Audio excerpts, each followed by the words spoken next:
Hello everybody, welcome to Taffs Word, and the first thing I'm going to say is, am I dreaming? Quick question, am I dreaming? And if I am, please don't wake me up. Couldn't have hoped for a better start to the season really. Undefeated in the first three, which is quite a rarity because we usually lose our opening game of the season. So I was glad we got away with a draw, considering Scunthorpe have had a decent start. Winning at Bolton, which would have been a wonderful trip. Winning at home to Barrow, which, well, Barrow, the last time we played at home to Barrow, they beat us 2-0 in our promotion season. So, I'm happy with the way the league has gone, and obviously, especially with the Carabao Cup, beating Swansea the way we did comfortably. It was a comfortable win, we never looked under pressure at all. Obviously, then beating Cambridge, who've started the season really well, and considering how good we were against them, it goes to show where we stand at the moment, with our performance levels against the rest of the league, considering they've got 7 like us from their opening 3 games, and we absolutely bossed them and should have won the game by more than just the 1 goal. But we've got the win, got to play against Watford. A lot of people were sceptical on our chances because they were just down from the Premier League, and we went and we absolutely romped it. I mean, there was no point through the game, once we'd gone 1-0 up, there was no point through the game that I thought that we may struggle in this match. I knew we were going to win. I mean, when they made the changes at half time, I kind of got the idea that they may, go on a bit of a rump now, because basically they. They got a team star-studded, basically. They got a lot of good players there. They didn't use an awful lot of them, but we got through nonetheless, and it was always going to be comfortable. So, first of all, obviously from the last time I would have done one of these, I want to basically bring it all sort of up to speed. So I'm going to start off with the transfers that we've made. For me, the most impressive of all of them, I think you'd all agree, Liam Shepard. I think he slotted in perfectly at right wing back for us. I love the fact we're playing the wing backs again.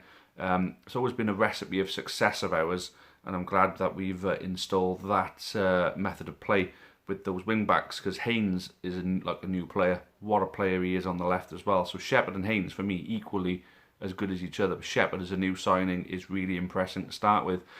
Twine, what a good player he is. I would have thought someone of his ability could be doing a job for Swindon right now, but thankfully they're doing well enough without him, and he's doing well enough for us. So I'm really happy with Twine. I think he's a very good acquisition. A shame that he's not a permanent transfer, because he could be one that could fetch us a bit of money later in the future. But I'll take him for this season on loan, as I will Brandon Cooper, who looks an absolute rock at the back for me. Absolutely perfect. Solid as a rock on the ball. Very much Ben White-esque, although that's a bold statement to make, I know. But still, Brandon Cooper, phenomenal signing. Taylor looks a really good hold-up player and is doing all the things that Jammer didn't do last season when players are trying to foul and bully you off the ball. He's actually going down to take the free kick rather than hoping the referee is noticing these things. He's going down and winning free kicks, so the players aren't roughing him up as much, so he's more effective. Cycle Johnny, we haven't seen an awful lot of, although he does look a very tricky player, very quick, very good with his feet, so I'm very excited to see more from him. Webb, we haven't seen yet. Ellison and Long King, we haven't. I hope I haven't missed any players now. The chances are I've missed one or two. I'm sure I would have missed one or two. No, I can't think. But regardless of that, the new boys are doing phenomenally well to start with. I'm really, really, really happy with how things have started. I think it's a stroke of genius using Matt Dolan in the way that Flynn is. I think he's created like a new position on the pitch. I think you've heard of the ball playing centre back and the deep line playmaker. Well, I think that's an infusion what Matty Dolan is now. I'd call him a deep or maybe a defensive playmaker, because he's like a quarterback. But we're talking shotgun quarterback now. We're talking, right from the back, under very little pressure, launching the balls forward. But the thing is, when it comes to doing the defensive tasks, he's been very, very good. So I think that's a stroke of genius from Flynn. What I'm like is the extra sort of possession play.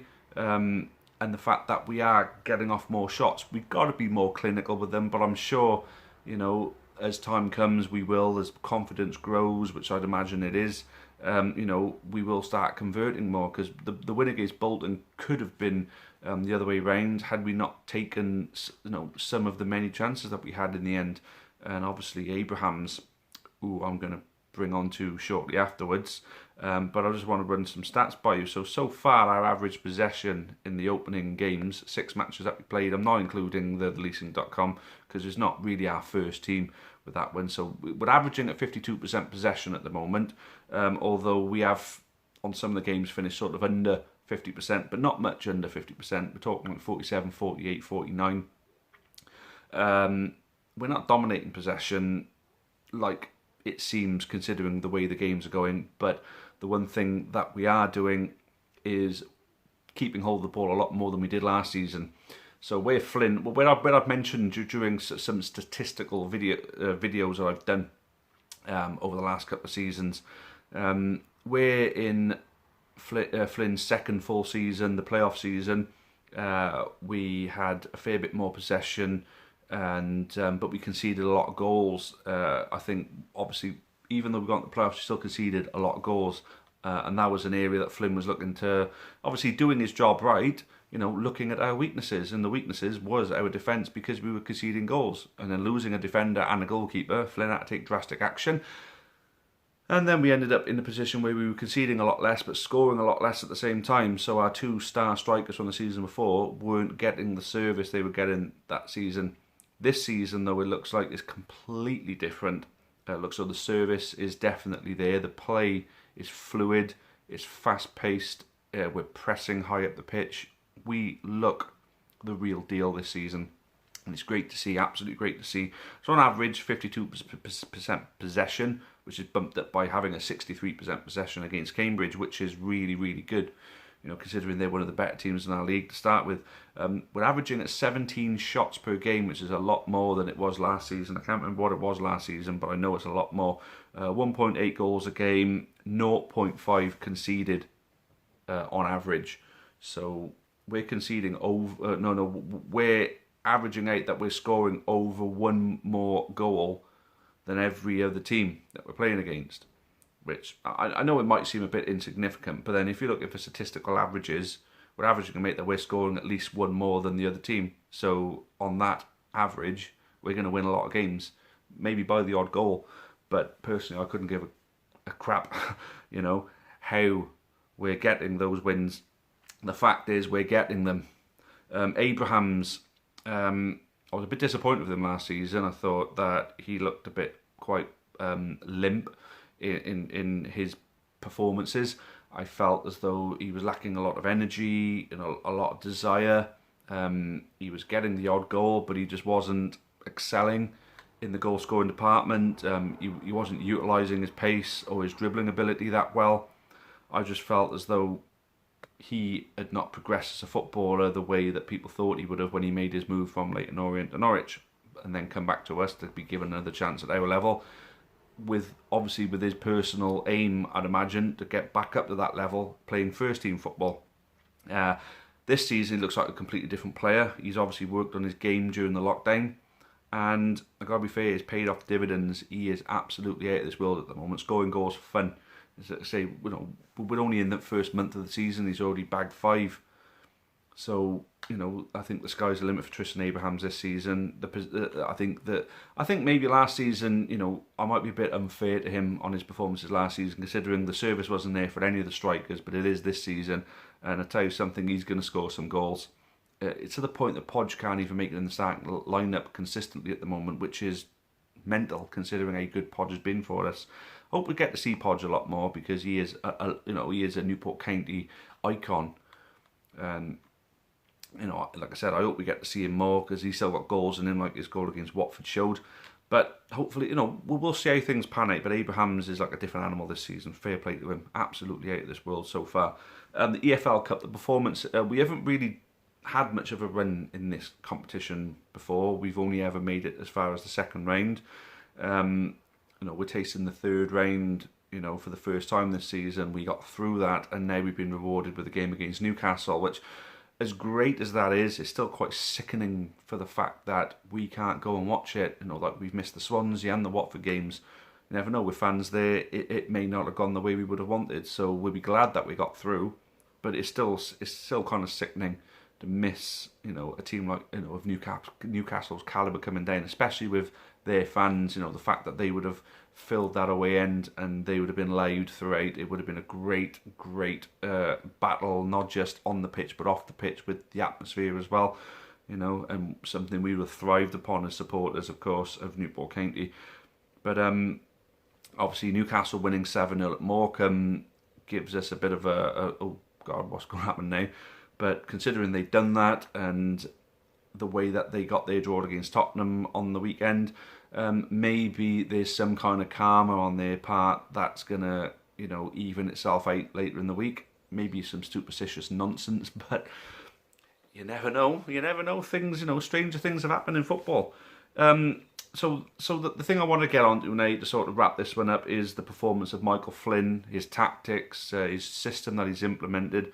I think it's been absolutely brilliant. Now I recall quite a lot of comments being made over social media, writing Flynn off before the season started because of the departure of Lenny Lawrence. And basically, the only reason Flynn's any good is because Lenny Lawrence is there, which, look, Lenny Lawrence has played a massive part in obviously helping Flynn to build us to where we are now, of course. But end of the day, Michael Flynn's still the manager. It's still his system. Obviously, it's his sort of final say.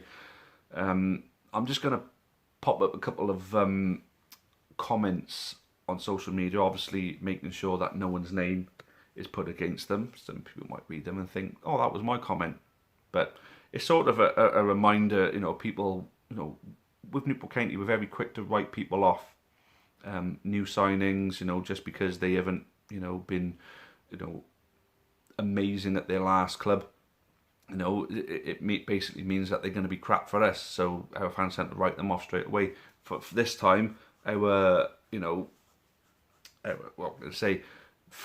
our manager, our absolutely amazing manager, Michael Flynn, has been written off because Lane Lawrence is no longer there. But now he's got free rein to do what he wants without anybody else in his ear. It's his neck on the block, of course, but at the same time, it's his system that's in place, and we're playing the best football I think I've ever seen Newport County play so far this season. I mean, I'm not going to get ahead of myself on this, but it's so good to see it at the moment. So, comments, look, if Lenny goes, so this is on the speculation of Lenny leaving to go to Stevenage. Basically, if Lenny goes, Flinny will be found out big time unless he's been looking at some coaching techniques on YouTube. What are you saying now? This next one, if it's true, we're in for a long, hard season next year. Well, unless something goes drastically wrong now, I can't see that coming about. And of course, you might recognise the next two from the Argus, and which brings the worst of the worst of shit posters, they could ever really find. Lenny was the backbone at County. Just hope Flinny, spelled I-E, learnt from this very wise man, if not came T. I mean, so someone needs to learn how to spell. Will struggle. Just hope Flinny learnt from this very wise man. Chances are he has, but was Lenny the backbone? I think Flinny's proven now where the backbone is at County, to be honest with you. And then this next one, Lenny provided a cloak of respectability to Flynn's limited managerial ability, and worrying those weaknesses could now be about to be exposed. Weaknesses exposed. The only thing that's been exposed is Michael Flynn's tactical knowledge, which is obviously a lot better than these four people thought it was. End of the day, Michael Flynn is proper County through and through. He's done his coaching badges. He knows the game really well. And the good thing about Flynn, he's a man manager as well as a football manager. He deals with the guys really well. Every time I speak to any of the players, they always speak about how great it is to work for Flinny. He's very much the reason why people tend to come to this football club in the first place. So if the players, the people who actually are on that pitch playing, rate him well enough to think it's worth taking the shot of coming to Newport County to play for this guy, and surely the guy knows what he's doing. And comments like that, it's just no bloody need for them, to be honest. So there's my sort of assessment on the opening of our new season. You know, first 6 proper competitive matches played. You know, we're undefeated in those matches. I mean, the Leasing.com trophy, we played a 3rd, 4th string team. Good to see a few youngsters getting an opportunity, and I didn't feel we played that badly. I think Cheltenham, you know, didn't even really edge it as far as the performance was concerned, but they edged it on the scoreline where it actually really matters. But like I said, it's a dream start, an absolute dream start, and you know, it's very exciting times to come, I feel. So there we go, there's my opening season assessment. So thanks for watching, guys. Keep your eyes peeled for more one-to-ones coming up, hopefully very, very soon. I took a little bit of a break from them because they do tend to jam up your schedule a little bit, you know, when you're trying to work around, obviously, the guys and their availability. But thankfully, you know, a couple of them have been patient enough to sort of wait a couple of weeks for me to sort of catch up on making sure I'm doing this stuff right for you. Hopefully you guys are enjoying the new concept of Amber Talk. For those of you who are interested in submitting your own video, because the people who are submitting videos, they aren't sort of, you know, enlisted by us as providers for that. It is open to anyone who wants to send a video after a match. So if you want to send a video after a match, feel free. You can send it to me. If you want to reach out to me, if you got me on any of the social media platforms, you know, you can send it directly to me. You can send it to the Amber Army Facebook page, or if need be, you can send some kind of Dropbox link through to our email address, which is kaintyquire1912@gmail.com. So get involved with Amber Talk, guys. I think it's a really good concept. People are enjoying it at the moment, and the more the merrier as far as the clips are concerned. All right. So thanks for watching, guys. Cheerio for now, and as always, up the county. Many thanks for watching the latest content on the Amber Army channel. Please make sure you leave us a like. Make sure you subscribe for more content, both for the neutral football fan and also plenty of Newport County.